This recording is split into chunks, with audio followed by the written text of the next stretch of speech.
ഇതൊരു മൂന്നാം തലമുറ നേന്ത്രവാഴയാണ്. തുടക്കം ടിഷ്യൂ കൾച്ചറിലായിരുന്നു.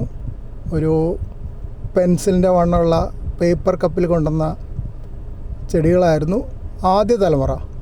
അതൊരു 10 ഉണ്ടായിരുന്നു. ഒരു ഇതെല്ലാം തന്നെ വളരെ വലുതായി, 2 ആൾ പൊക്കമൊക്കെ ഉണ്ടായി, കുലച്ചു. അതിൽ ഒരെണ്ണം മാത്രം നഷ്ടപ്പെട്ടു പോയി, കേടായിപ്പോയി.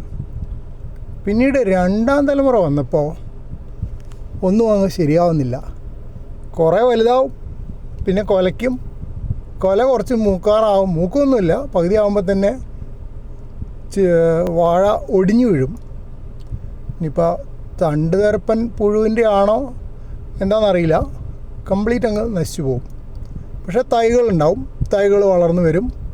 അപ്പോൾ അതുകൊണ്ടാണ് ഞാൻ പറഞ്ഞത് ഇത് 3ാം തലമുറയാണെന്ന് തോന്നുന്നുണ്ട്. ആദ്യത്തെ തലമുറ മാത്രം നന്നായിട്ട് വിളവ് കിട്ടി. നല്ല വലിയ വാഴക്കുലകളായിരുന്നു. ഏകദേശം 100-120 കായ, നേന്ത്രക്കായ ഒക്കെയുള്ള വലിയ നേന്ത്രക്കായ കുലകളായിരുന്നു.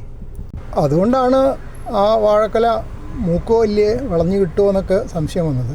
ഇത് കണ്ടില്ലേ, ഈ വാഴ ഉണങ്ങിപ്പോയത്. ഇത് അത്യാവശ്യം നല്ല വലുപ്പത്തിൽ വന്ന വാഴയായിരുന്നു. കുറച്ച് കഴിഞ്ഞപ്പോൾ കൂമ്പ് ഉണങ്ങി, പിന്നെ കംപ്ലീറ്റ് ഉണങ്ങി.